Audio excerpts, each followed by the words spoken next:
साचा है हरि नाम, साचा सुमिरन सबसे हरि का, साचा है हरि नाम। जिनकी कृपा से बन जाते हैं सबके बिगड़े काम, सबके बिगड़े काम।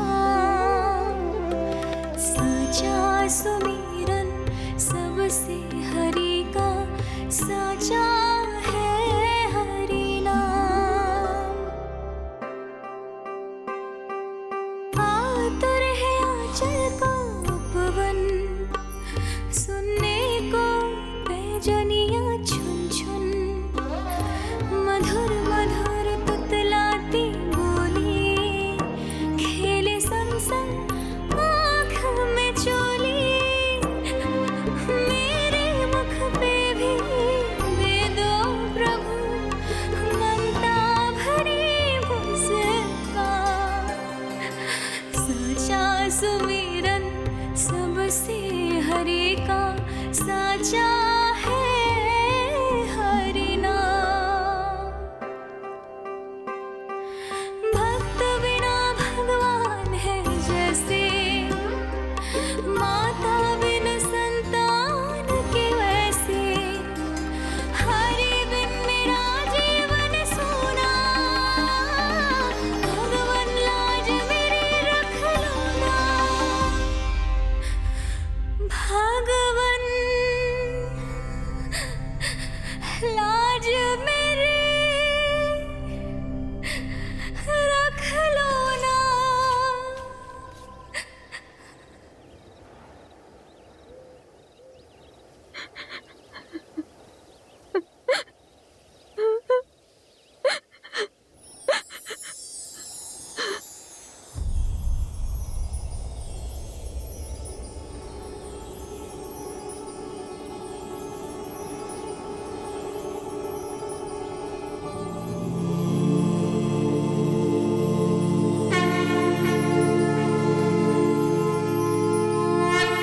सशंख चक्रम सकिरीट कुंडलम, सपीत वस्त्रम सरसीरुहेक्षणम, सहार वक्षस्थला शोभितौस्तुभम्, नमामि विष्णु शिरसा चतुर्भुजम्।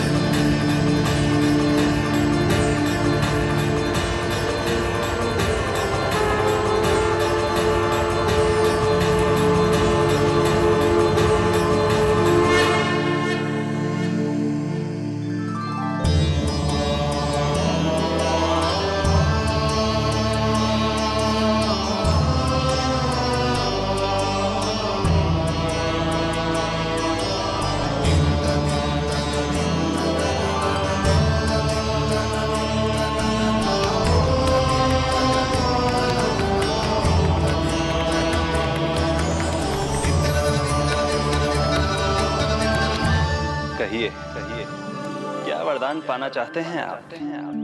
प्रभु, हम आपकी सेवा करना चाहते हैं, परंतु भक्त की भांति नहीं, अभी तो माता पिता के समान। आपका एक पुत्र के रूप में पालन पोषण करें। आप हमें माँ पिता के भांति प्रेम दें और हम आप पर अपनी ममता न्योछावर कर सकें। बस इतनी ही इच्छा है प्रभु। आपकी इच्छा पूर्ण होगी। मैं आपकी संतान के रूप में अवश्य आऊंगा, किंतु उसके लिए आपको मेरे अगले अवतार के बाद एक और अवतार की प्रतीक्षा करनी होगी, क्योंकि अगले जन्म के लिए मैं पहले ही ये वरदान माता देवकी को दे चुका हूं। प्रभु, किसी भी जन्म में आपको अपने पुत्र के रूप में पाना मेरा सौभाग्य होगा, किंतु मेरी ममता मेरे वश में नहीं है प्रभु। आप साक्षात मेरे सामने खड़े हैं, किंतु मेरे नेत्र आपके इस दिव्य चतुर्भुज रूप को नहीं देख पा रहे। इन्हें तो आप अभी से बाल रूप में दिखाई दे रहे हैं। मेरे भीतर उमड़ती ममता की ज्वार का अनुभव कीजिए प्रभु। केवल कल्पना मात्र से मेरा वक्षस्थल दूध से भराया है। ये गोद तरसने लगी है, मन अभी से लोरिया गाने लगा है। मेरे इस अनुरोध को स्वीकार कीजिए प्रभु, कृपा करें। इस मां से और प्रतीक्षा ना करवाए प्रभु, और प्रतीक्षा ना करवाए। उस पल माता धरा की ममता भरी भक्ति और प्रेम भाव को देखकर मेरे मुख से भी वो शब्द निकल ही पड़ा जिसे एक बच्चा पहली बार बोलना सीखता है, माँ।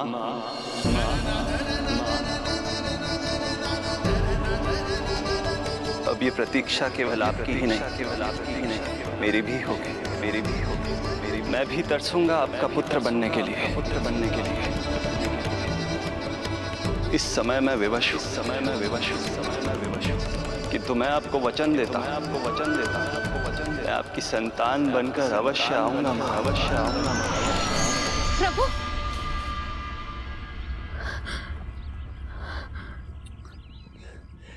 धरा, भगवान ने हमारी पुकार सुन ली। वरदान तो सभी भक्तों को मिलता है, परंतु हमें तो हरि का वचन मिला है। वो आएंगे, अवश्य आएंगे। अब हमें केवल उस शुभ दिन की प्रतीक्षा करनी है।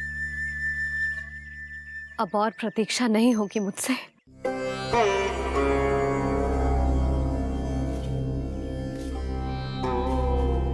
हमने सहस्त्रों वर्षों तक तपस्या की। ये समझ लो कि वो तपस्या अभी शेष नहीं। श्री हरि को अपने सामने देखकर मेरी व्याकुलता का बांध टूट गया है। 2 जन्म बहुत बड़ा समय होता है स्वामी। अपने पुत्र के रूप में हरि को गोद में खिलाने के लिए अब मैं और 2 जन्मों तक प्रतीक्षा नहीं कर सकती।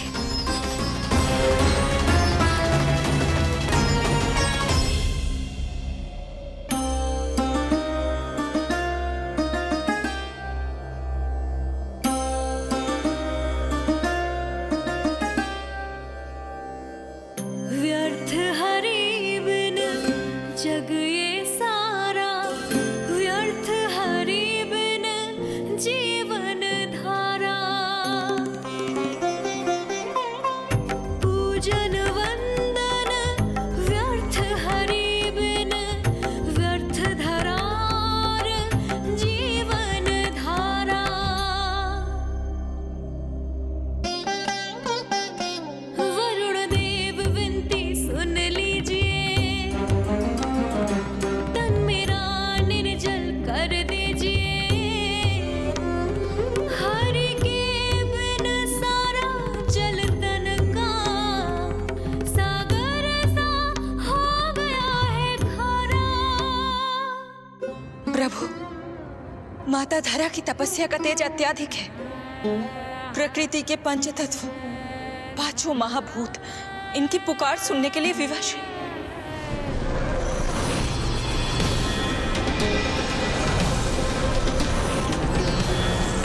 धरा, प्रिय, ये क्या कर रही हो? रुक जाओ। जठराग्नि सब दूर ये कर दो, अग्नि देव मेरे ताप को हर लो। माता जो वंचित ममता से, जग में नहीं उसको कुछ प्यारा। पूजन वंदन व्यर्थ हरि बिन, व्यर्थ धरार जीवन धारा। प्रभु, यदि अग्निदेव अपना अग्नि तत्व वापस ले लेंगे तो इनकी पाचन शक्ति नष्ट हो जाएगी और जीवित रहने के लिए शारीरिक तापमान भी अति आवश्यक होता है। यदि वही विलुप्त हो गया तो धरा, तुम्हें मेरी सौगंध मत करो ये। हे भूमाता आकृति दाता, मिथ्या है ये माटी का ढांचा, माटी मुक्त करो इस तन से, जब ना मिला हरि का सहारा। प्रभु, भू तत्व ही तन को भार देता है, उसके बिना ये तो पूरी तरह से ढह जाएंगी। धरा, धरा, ये क्या हो गया? बस करो अब। प्रभु, कुछ कीजिए। मैं संसार का संचालक हूं देवी। नियमों का पालन करने के लिए मैं भी बाध्य हूं।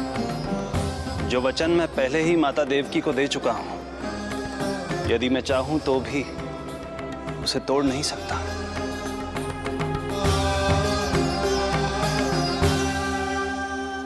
सुख लो आयु सब इस तन की, आस है जो ना शेष है मन की। वायु देव कृपा करो अब ये, रोक दो इन श्वासों की धारा।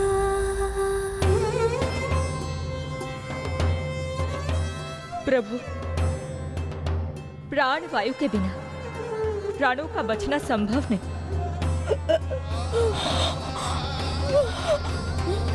धरा, धरा, धरा, धरा, बस करो अब। क्या तुम अपनी सुध-बुध खो चुकी हो? तुम्हारे प्राणों में मेरे भी प्राण बसते हैं प्रिय। रुक जाओ।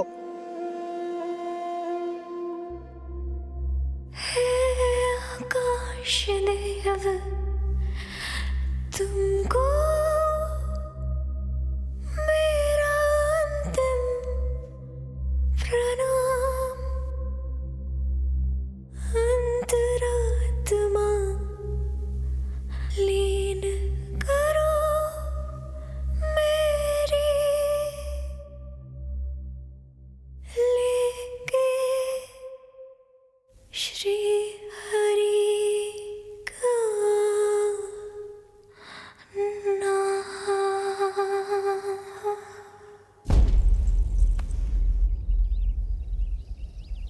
धरा, धरा, धरा, ये क्या कर लिया तुमने? धरा, कोई है, कोई है, सहायता कीजिए।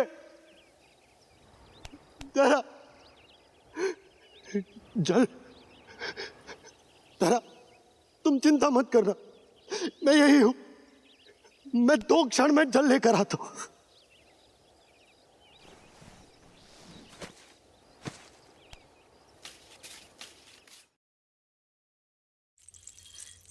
प्रभु, आप नियमों से तो अवश्य बंधे हैं, परंतु आप लीलाओं के स्वामी हैं। कोई तो उपाय निकालिए। आपने इन्हें माँ कहकर पुकारा है। माँ की प्राण रक्षा पुत्र नहीं करेगा तो और कौन करेगा?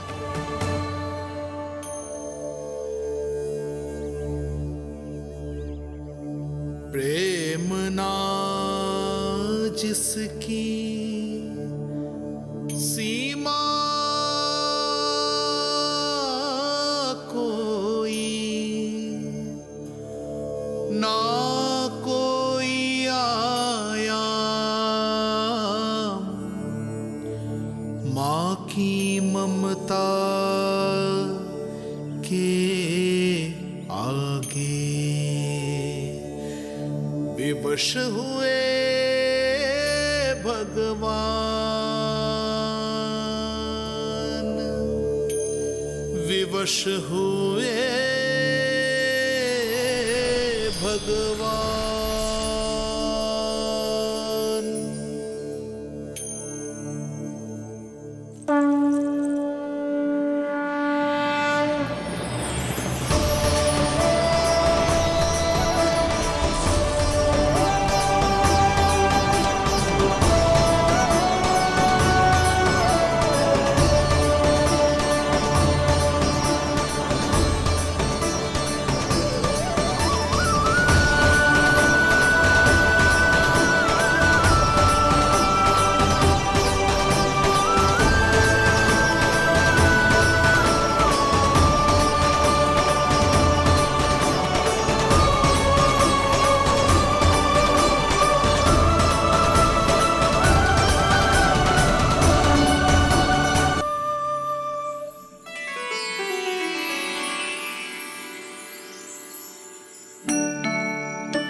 प्रभु।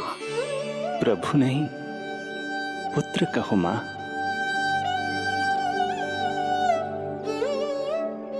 पुत्र, मेरा पुत्र, मेरा पुत्र।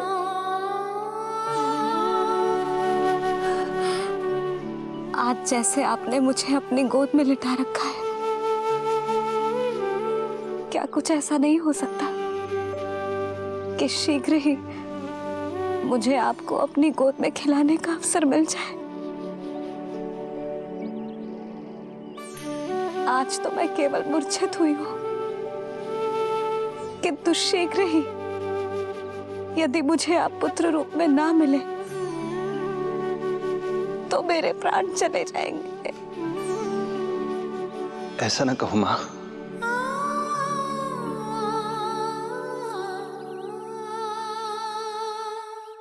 माता देवकी को मैं पहले ही वचन दे चुका हूं, इसलिए विधि के विधान के अनुसार मुझे उन्हीं का पुत्र बनकर जन्म लेना होगा। किंतु आपकी आतुरता का अनुभव करने के बाद अब मैं भी आपका स्नेह पाने से स्वयं को और वंचित नहीं रख सकता। आपने वरदान मांगा था कि आप पुत्र की भांति मेरा पालन पोषण करना चाहती हैं, इसलिए यदि आप उचित समझे तो आप अगले जन्म में ही अपनी इच्छा पूर्ण कर सकती हैं। जिस आयु में संतान को अपनी मां की ममता के आंचल की आवश्यकता सबसे अधिक होती है, उस आयु में अर्थात अपने जन्म के प्रथम दिन से 10 वर्षों तक मैं आपके साथ रहूंगा। किंतु फिर मुझे अपनी जन्म देने वाली मां माता देवकी के पास लौटना होगा। ऐसा करने से मैं उन्हें दिया वचन भी निभा पाऊंगा और आपकी ममता का सौभाग्य भी प्राप्त कर पाऊंगा। यदि आपको स्वीकार हो तो। स्वीकार है, स्वीकार है प्रभु, सहर्ष स्वीकार है। एक माँ और पुत्र का नाता केवल उसके कोख से जन्म लेने से ही नहीं बनता, ये नाता तो ममता से बनता है। और मैं अपनी ममता आप पर न्यौछावर करने के लिए आतुर हूं। यशोमती मैया के नंद लाला, यशोमती मैया के नंद लाला, यशोमती मैया के नंद लाला, यशोमती मैया के नंद लाला। तो इस प्रकार परमपिता परमेश्वर श्री हरि विष्णु एक ही जन्म में दो दो माताओं का पुत्र बनने के लिए उत्साहित भी थे और भावुक भी। किंतु जगत माता श्री लक्ष्मी और अन्य सभी देवगण ये जानना चाहते थे कि श्री हरि ये अभूतपूर्व कार्य कैसे करेंगे। भगवान बोले, ये सब संभव होगा उसके कारण जो मेरे अगले जन्म की कथा का मुख्य पात्र है, कंस।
जब जीवन पर संकट हो तो अभिमान अर्थहीन होता है।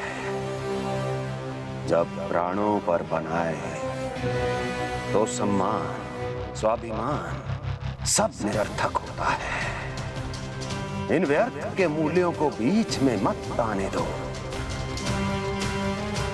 और दया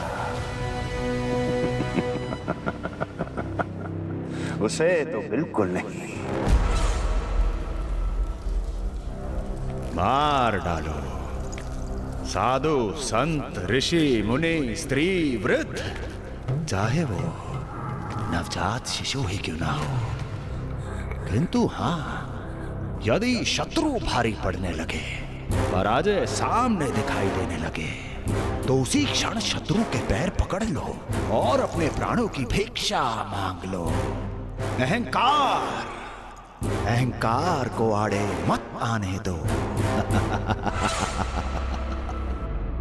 अग्नेः शेषम ऋणः शेषम शत्रुः शेषम तथैव च पुनः पुनः प्रवर्धेत तस्मात् शेषम न कार्येत। अर्थात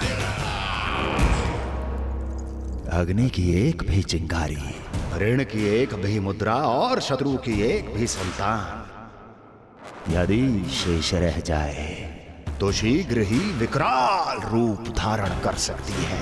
इन सब का समूल नाश ही एकमात्र उपाय है अपनी सुरक्षा का। इसलिए कहता हूं, साम दाम दंड भेद कोई भी युक्ति क्यों ना लगानी पड़े, शत्रु के प्राणों का हरण ही परम उद्देश्य होना चाहिए। छोड़ो मत, फिर चाहे वो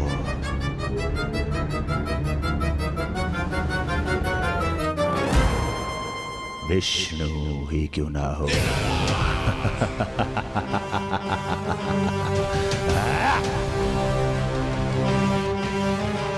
यही थी कंस की दिनचर्या। वो प्रतिदिन स्वयं को स्मरण कराता था कि स्वार्थ के लिए किसी भी सीमा को तोड़ने में कुछ अनुचित नहीं है। तभी तो राजगद्दी प्राप्त करने के लिए उसने अपने पिता महाराज उग्रसेन को भी नहीं छोड़ा था। पिताजी,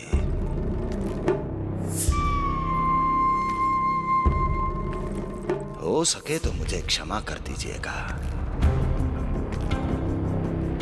कल्पना भी नहीं की थी कि मैं आपके साथ ऐसा व्यवहार करूंगा। आपको प्रतीत हो रहा होगा कि मैं क्रूर हूं, स्वार्थ में अंधा हो गया हूं, किंतु मैं विवश हूं।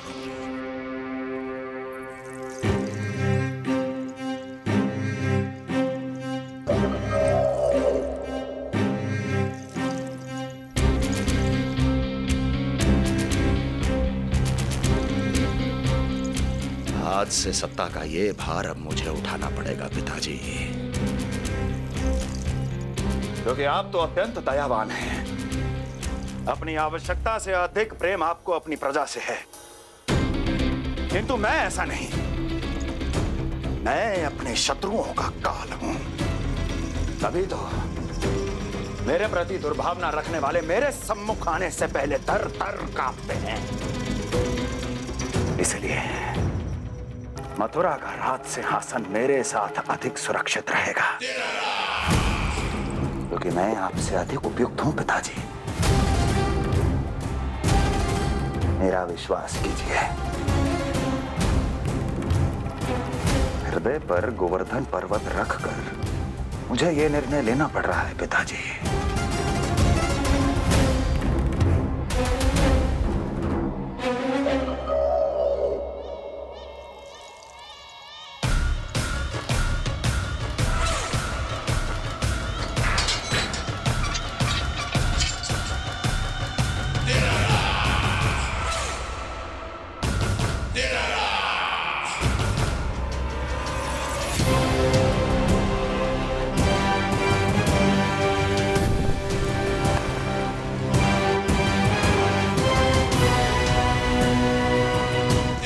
चाबी यमुना में फेंक देना।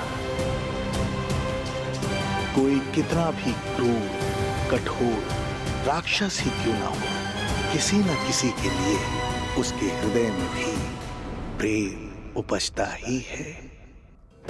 कंस भी इस नियम का अपवाद नहीं था। इस संसार में एक जीवात्मा ऐसी भी थी जिसे वो स्वयं से भी अधिक स्नेह करता था, और वो थी उसकी लाडली बहन देवकी।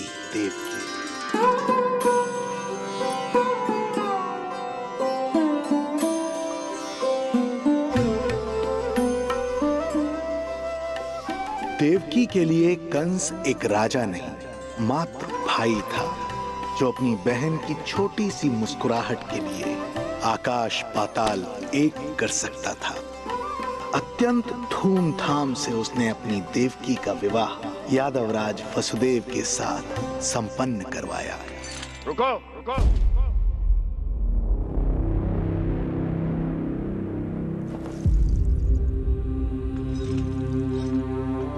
ये आप क्या कर रहे हैं? आप मथुरा नरेश हैं? नहीं कुंवर जी, आज मैं मात्र वो भाई हूं जो अपनी प्रिय बहन के साथ बस कुछ क्षण और व्यतीत करना चाहता है। कंस के हृदय में देवकी के लिए उमड़ता प्रेम का सागर तब अचानक सूख गया जब उसने ये आकाशवाणी सुनी। महापापी अत्याचारी कंस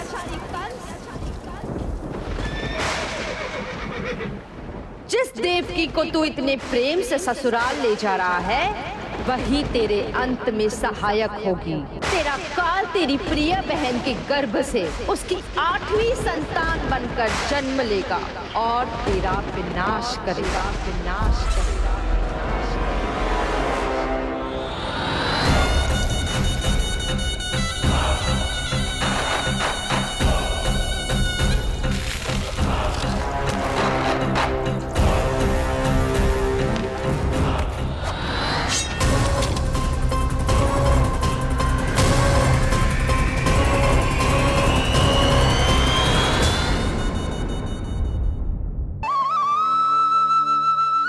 परब्रह्म ईश्वर ने पूरी सृष्टि की रचना केवल एक प्रहर में कर दी थी, किंतु जब उन्होंने स्त्री को बनाया तो उन्हीं परमेश्वर को पूरे 7 दिन और 7 रातें लग गईं,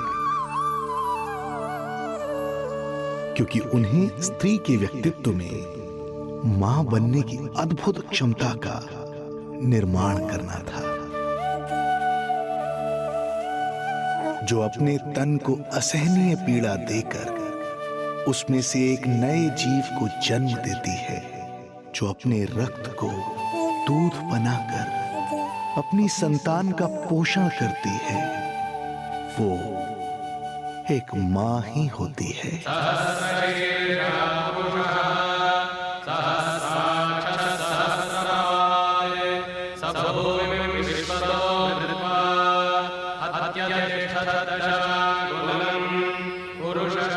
स्वयं भगवान श्री विष्णु भी मां की इस ममता से दूर ना रह पाए, विवश हो गए धरती पर अवतार लेने के लिए।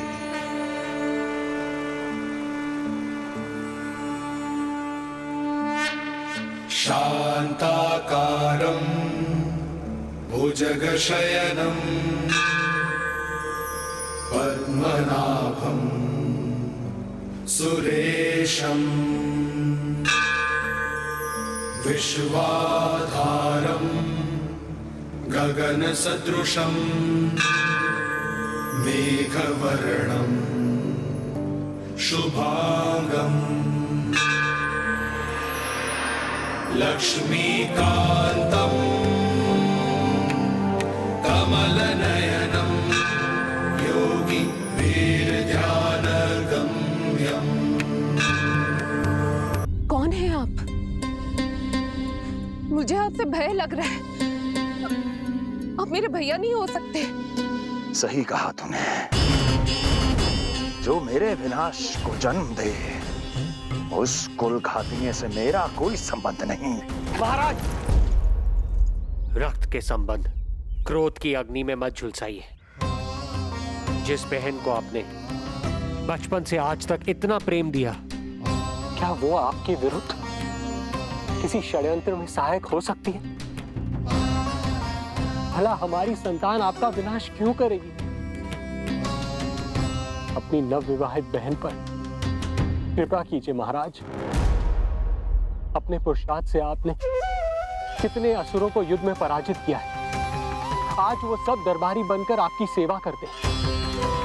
ये महापराक्रमी कंस, यदि वो मायावी असुर आपको हानि नहीं पहुंचा पाए, तो ये आपकी बहन आपका क्या बिगाड़ सकती है?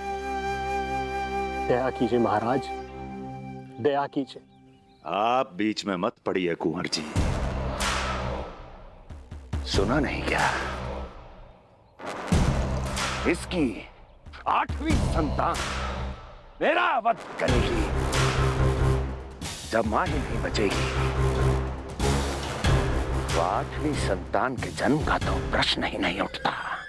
यदि ऐसा है तो आप मुझे मार दीजिए। जब मैं ही जीवित नहीं रहूंगा, तो देवकी की संतान होने की संभावना ही समाप्त हो जाएगी। अपने बहनोई की हत्या का पाप मैं नहीं कर सकता। और बहन की हत्या का पाप कर सकते हैं? जिसे जीवन भर प्रेम दिया है, उसके प्राण लेने का अधिकार है मुझे। प्रिय भैया, यदि आपको इस विषय में इतना संदेह है, तो आप हमारी 8वीं संतान के प्राण ले लीजिएगा।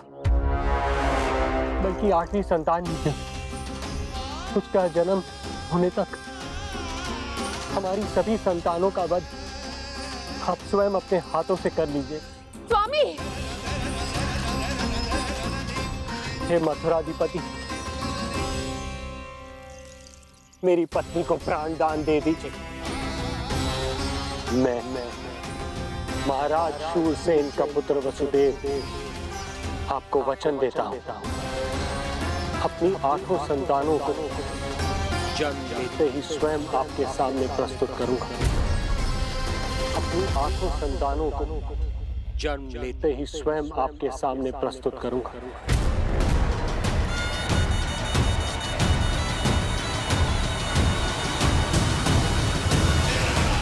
बधाई हो कुंवर जी। अपनी पत्नी के प्राण बचाने में आप सफल हुए, किंतु आपकी संतानें इतनी भाग्यशाली नहीं होंगी। वचन स्मरण रहे।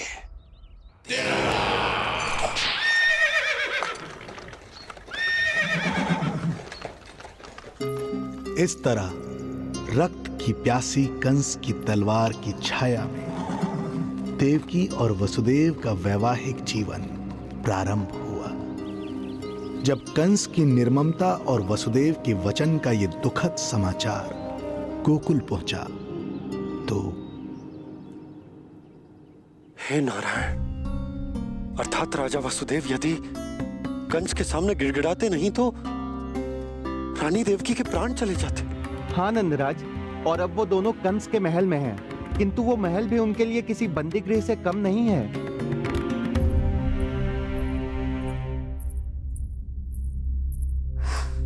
एक भाई अपनी बहन के साथ ऐसा करने की सोच भी कैसे सकता है?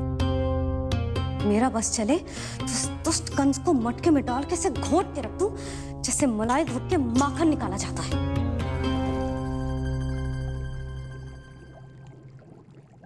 ना, माखन ना, जे कंस तो कीड़ा है, इसे तो पटक पटक के ऐसे मारना चाहिए जैसे कीड़ा निकालने के लिए धान के गट्ठर को पटका जाता है।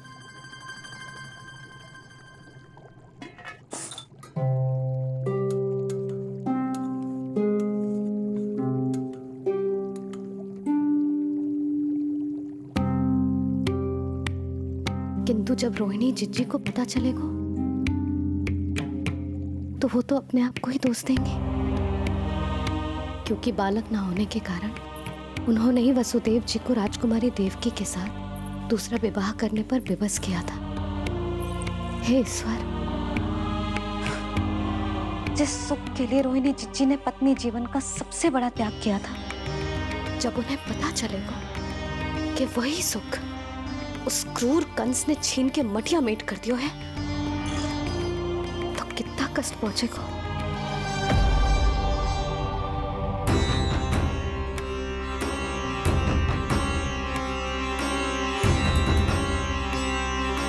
रोहिणी जीजी,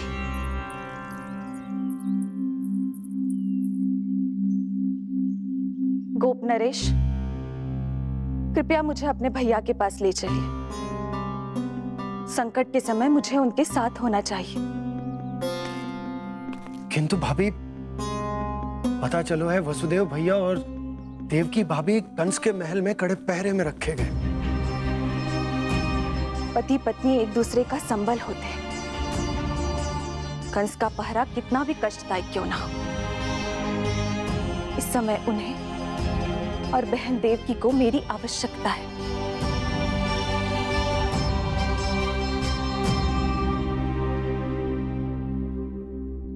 ये मेरी विवशता है कि यादव कुलदीपक होकर भी आपको इस महल में बंदियों की तरह रहना पड़ रहा है, और मैं कुछ कर भी नहीं पा रही। काश आपने मुझसे विवाह ही ना किया होता। तो क्या मैं अपने भाग्य से भाग पाता देवकी? पूर्व जन्म के कर्मों के फलस्वरूप जो हमारी नियति में लिखा है वो तो हमें भोगना ही है। श्री हरि क्या करते हैं, कब और क्यों करते हैं, ये दुख हमारे जीवन में किस उद्देश्य से आए हैं, इन रहस्यों का पता लगा पाना हम मानवों के लिए संभव नहीं है देवकी।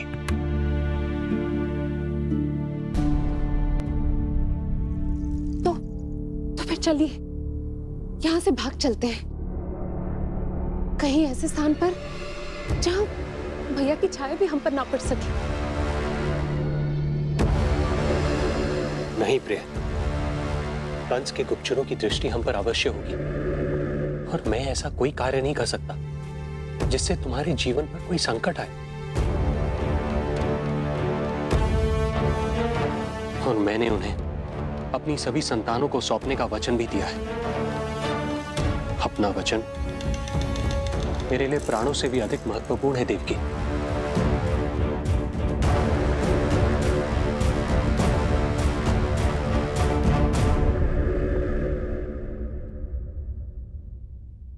राजन, राजकुमारी, गोकुल से रानी रोहिणी और गोपराज नंद पधारे हैं।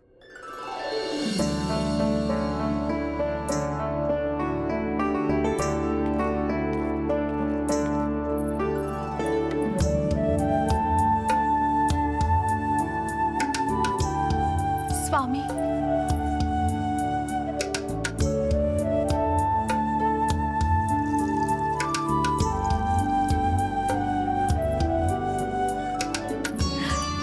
बहन, दीदी,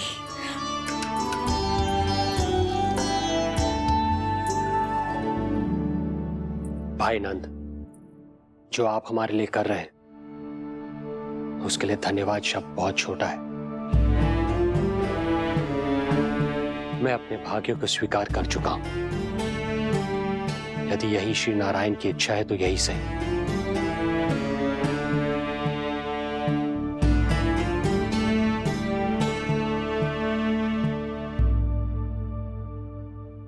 भाई नंद, इस समय मथुरा का वातावरण अनुकूल नहीं है, आपको जाना चाहिए।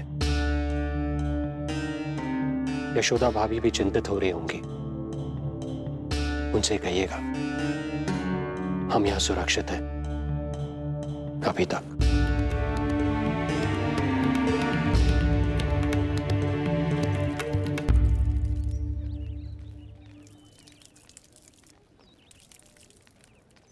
वसुदेव भैया का भाग्य पर भरोसा देख वे अपनी संतानों को कंस को अवश्य सौंपेंगे। हे ईश्वर, इतना कठोर वचन, जब इसे निभाने का कठिन समय आएगा तो कैसा अनुभव करेंगे वे? उनका हृदय तो चकनाचूर हो जाएगा।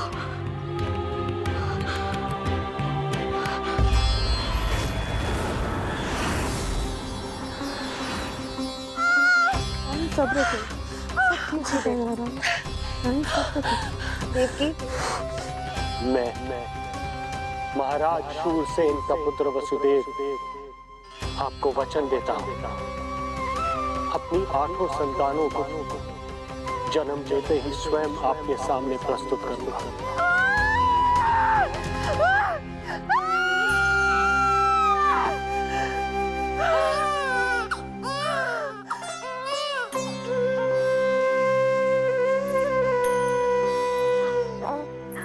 बधाई हो स्वामी, आपको पुत्र रत्न प्राप्त हुआ है।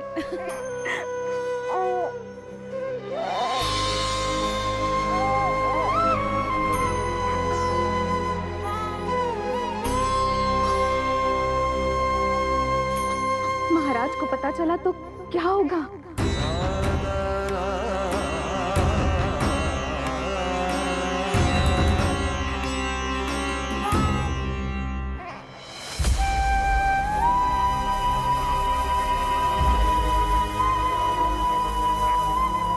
अपने पुत्र को इन हाथों में थामना।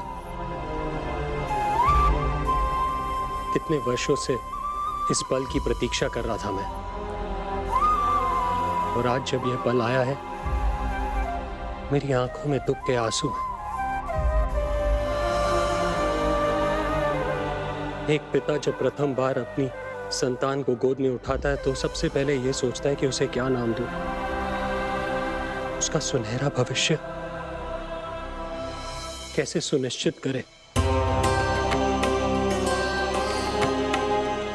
किंतु मैं वो भाग्यहीन पिता हूं जो अपने पुत्र का भविष्य मृत्यु के अंधकार में डुबोने जा रहा है। मैं इसे नाम देकर क्या करूंगा?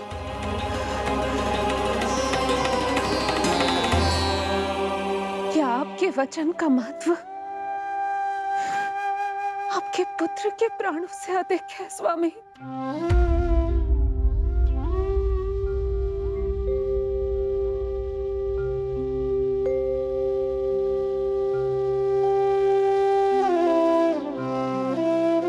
श्री नारायण का दूसरा नाम सत्य होता है देवकी। तुम ही कहो, मैं श्री नारायण से विमुख कैसे हो जाऊं? मुझे अपना वचन निभाना ही होगा।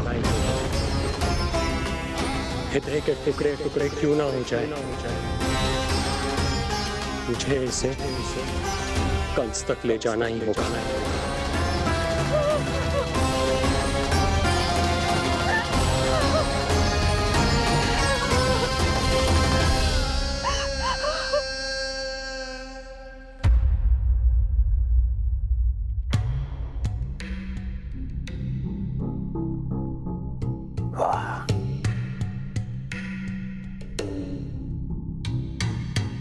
इतना स्वादिष्ट भोजन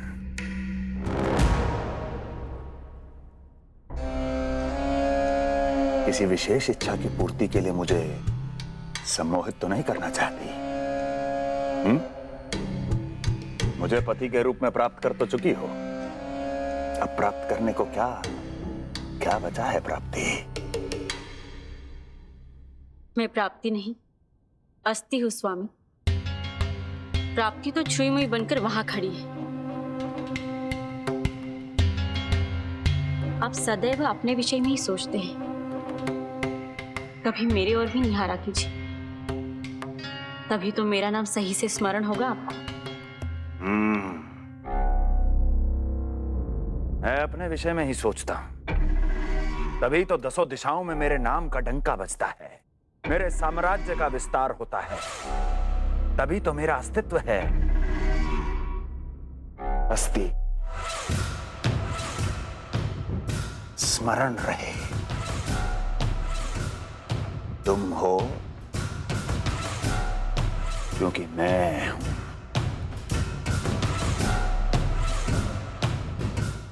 वन में यदि सिंह न हो तो उसके आश्रिति पर गीदड़ भी आक्रमण कर देते हैं।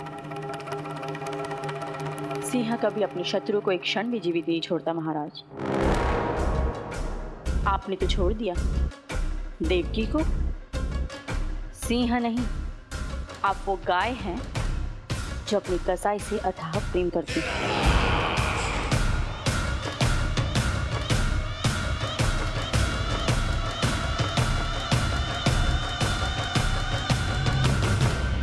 सभी संतानों को जन्म लेते ही मेरे पास लेकर आएगा,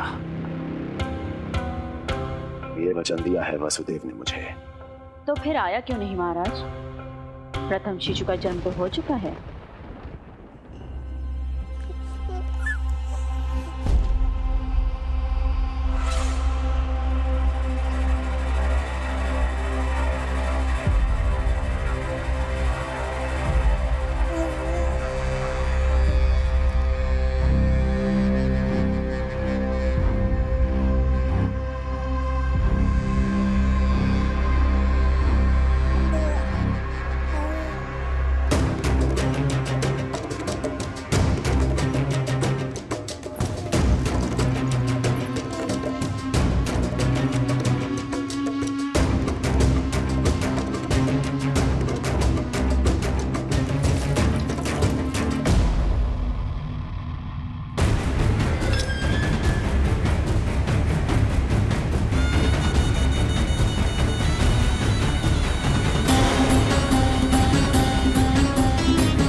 कुल के यादव अपना वचन मिथ्या नहीं होने देते महाराज।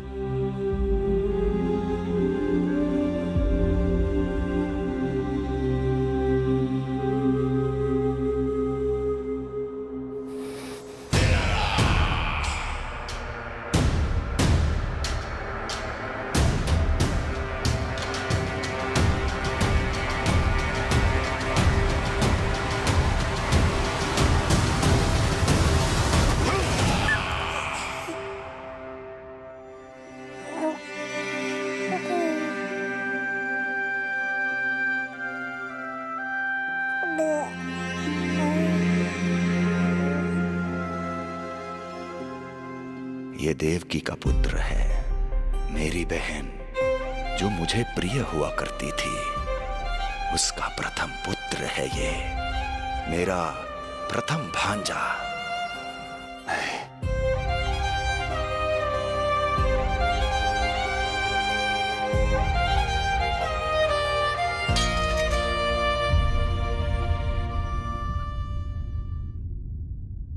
इसे वापस ले जाइए कुंवर जी।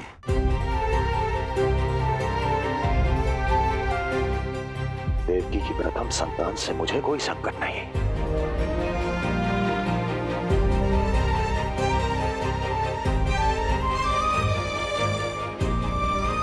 और आपको क्या लगता है कुंवर जी कि मैं कोई राक्षस हूं क्या?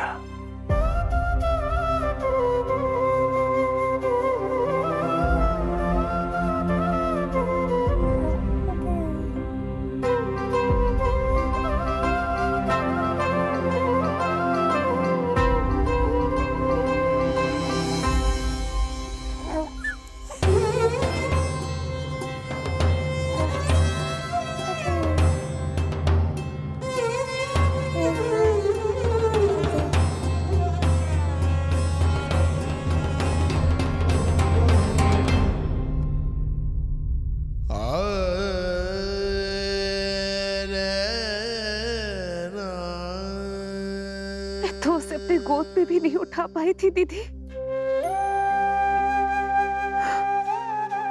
उसका वो सुकुमार मुख मेरी स्मृति से जा ही नहीं रहा।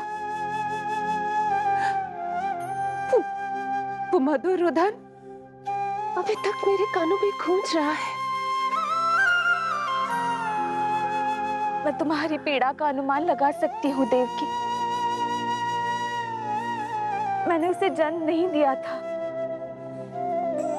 फिर भी मेरे कान अभी तक उसके रुदन की ध्वनि सुन रहे हैं। क्योंकि ये अपनी माओ को पुकार रहा है। तुम्हारे भैया ने हमारे पुत्र को प्राणदान दे दिया देवकी।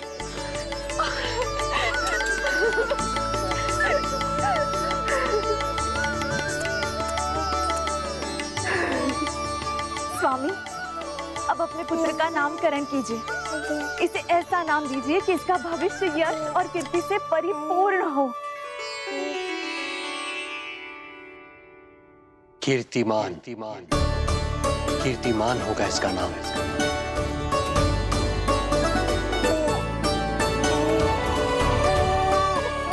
कीर्तिमान।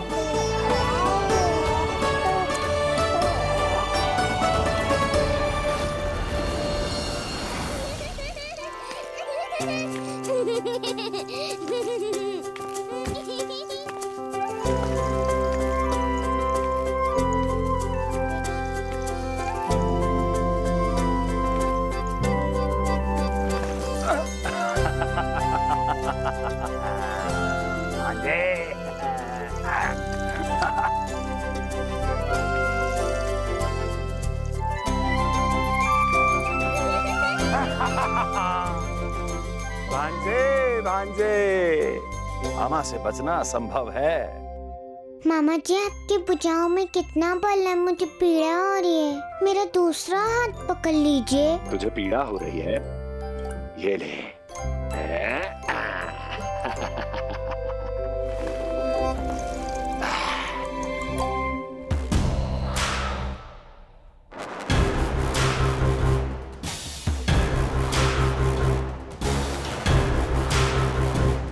नारायण नारायण।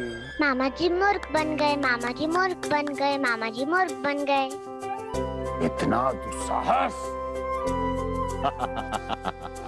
जा खेल। अब मामा जो है देवर्षि के साथ मंत्रणा करेंगे।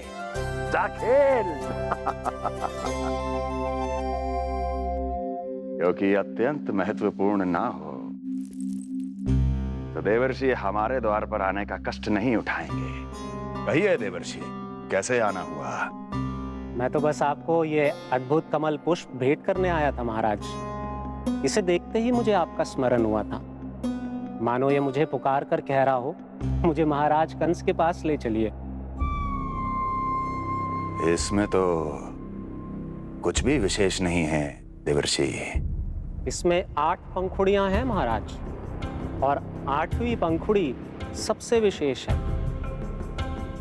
यदि विश्वास न हो तो आप स्वयं गिनकर देख लीजिए। आप मेरा उपहास कर रहे हैं देवर्षि। आप गिनिए तो सही महाराज।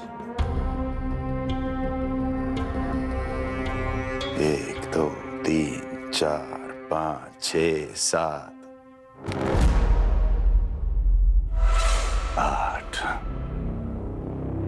क्या आप निश्चित रूप से कह सकते हैं कि यही 8वीं पंखुड़ी है? विचार कीजिए महाराज। क्या आप बिना किसी शंका के कह सकते हैं कि कौन सी पंखुड़ी पहली है और कौन सी 8वीं? क्या आप पूर्ण विश्वास के साथ कह सकते हैं कि कौन प्रथम है और कौन अंतिम? फिर चाहे वो पंखुड़ी हो या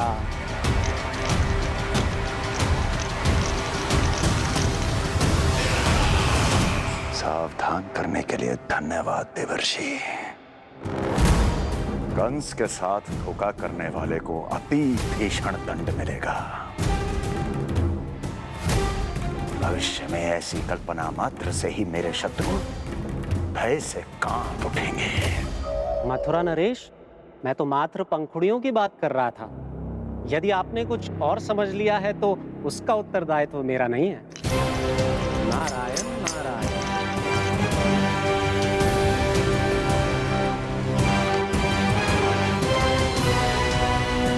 विचार कीजिए महाराज।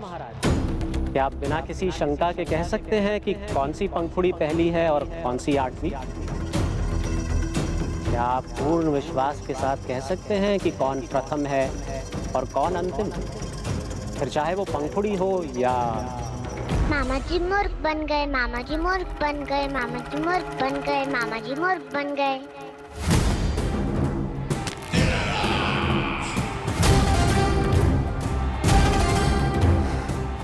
कंस को कोई मूर्ख नहीं बना सकता।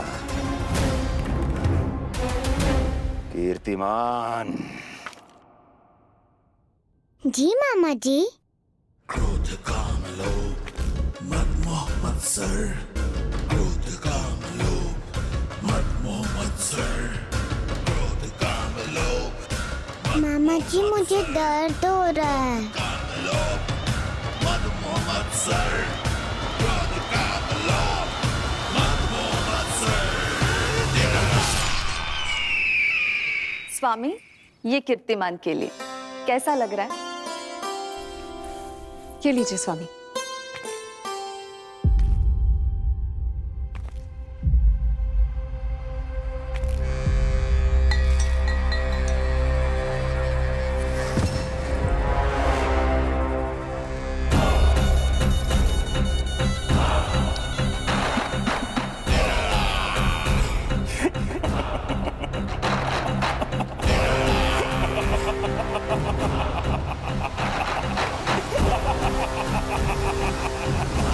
नेत्रों के सामने अपनी संतान की हत्या होते हुए देखना कितना पीड़ादायक रहा होगा ये दृश्य। किंतु प्रभु, यदि देवर्षि नारद कंस के हृदय में संदेह का बीज न बोते तो कंस ऐसा कभी नहीं करता। तो फिर उसे उकसाए ही क्यों देवर्षि ने? आप भूल गए देवराज, समस्त संसार में जो भी होता है मेरी इच्छा अनुसार ही होता है। यही प्रश्न नारद ने भी मुझसे पूछा था।